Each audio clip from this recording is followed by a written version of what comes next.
ओम नमः शिवाय। आज के अवेकनिंग में आप सबका स्वागत करती हूँ। आज हम बात करेंगे ज्येष्ठ मास की कृष्ण पक्ष की अमावस की।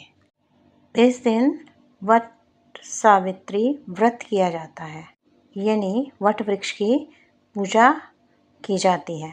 इस बार अमावस जो है वो सोमवार को पड़ रही है, जिसके कारण इसको सोमावती अमावस भी कहा जाता है, जिसके कारण इसका और अधिक प्रभाव बढ़ता है। ये अधिक सौभाग्य प्रदान करने वाली तिथि कहलाती है। जैसे कि मैंने बताया था कि अगर अमावस शनिवार को पड़ती है तो शनि अमावस्या कहलाती है।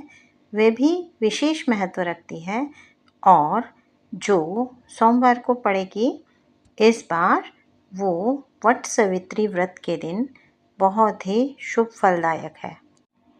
अमावस के दिन स्नान, ध्यान, पूजा अर्चना, दान, पुण्य आदि किया जाता है।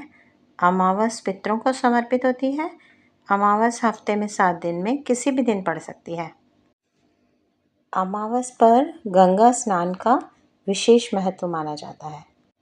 मध्य देश के राजा अश्वपति की पुत्री सावित्री देवी 1 लाख आहुतियों से भी अधिक प्रतिदिन कई वर्षों तक करने पर उसका जन्म हुआ, यानी राजा के यहाँ तेजस्वी, रूपवान, गुणवान कन्या का जन्म हुआ। काफ़ी समय तक योग्य वर ढूंढने की कोशिश करते रहे, परंतु कुछ समय पश्चात स्वयं सावित्री ने अपने तपोवन में जाकर वर को वरण किया।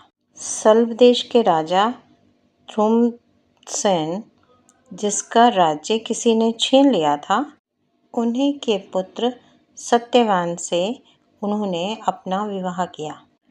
नारद जी ने सत्यवान और सावित्री के विवाह की सूचना सावित्री के पिता अश्वपति को दी, क्योंकि उन्हें पता था कि सत्यवान को अल्प आयु का वरदान प्राप्त था।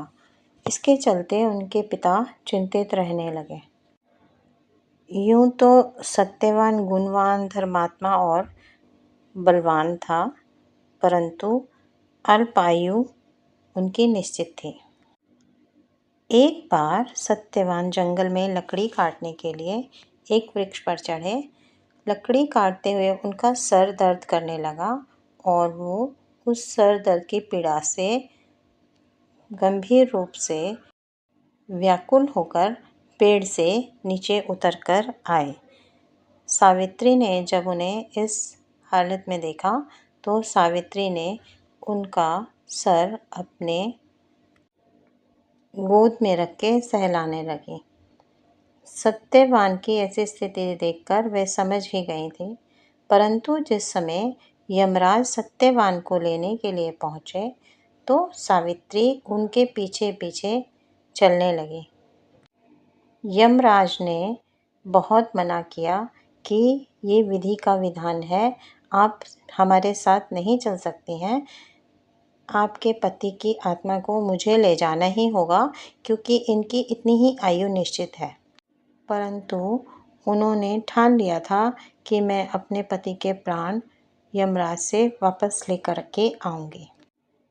वो बड़ी तपस्वी कन्या थी, जिसके चलते उन्होंने यमराज से लड़कर अपने पति की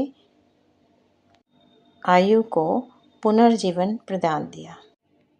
यमराज सावित्री के निष्ठा और पति प्रणतत्व को देखकर उन्होंने सावित्री से वरदान मांगने की कामना की। सावित्री ने वर के रूप में अपने बूढ़े माता पिता के जिनके नेत्र नहीं थे उनके नेत्र मांगे, उनका राज्य वापस मांगा और उसके साथ साथ उन्होंने ये वरदान भी मांगा कि मैं सौभाग्यवती हूँ और 100 संतानें उत्पन्न हों। यमराज ने इन सभी इच्छा की पूर्ति के लिए उन्हें तथास्तु बोलकर उनको वरदान दे दिया, परंतु फिर भी वो सत्यवान को लेकर चलने लगे। तब सावित्री ने उन्हें रोका और बोला कि आप जो मेरे पति को साथ लेकर जा रहे हैं, अगर मेरे पति मेरे साथ नहीं होंगे तो मैं कैसे सौभाग्यवती रह सकती हूँ, और मेरे जो 100 पुत्र हैं वो कैसे उत्पन्न होंगे बिना पति के। तब यमराज को उनके पति की आत्मा को छोड़ना पड़ा। वे वापस वृक्ष के नीचे आए और उसी स्थान पर जहाँ की शव पड़ा था गोद में लेकर बैठी। तब उन्होंने देखा कि उनके प्राण जो हैं वापस आ गए हैं। सत्यवान को पुनर्जीवन प्राप्त हुआ। ऐसी तपस्वी, पतिव्रता और निष्ठा स्त्री के संकल्प के कारण सत्यवान को नया जीवन मिला, जिसकी आज तक भी व्रत कथा कही जाती है। हर वर्ष अमावस को सभी सुहागन स्त्रियां इस व्रत को बड़े श्रद्धा, प्रेम और विश्वास से अपने पति की लंबी उम्र की कामना करती हैं और इस व्रत को रखती हैं। आज के लिए इतना ही। मिलते हैं अगली जर्नी में। तब तक के लिए राधे राधे।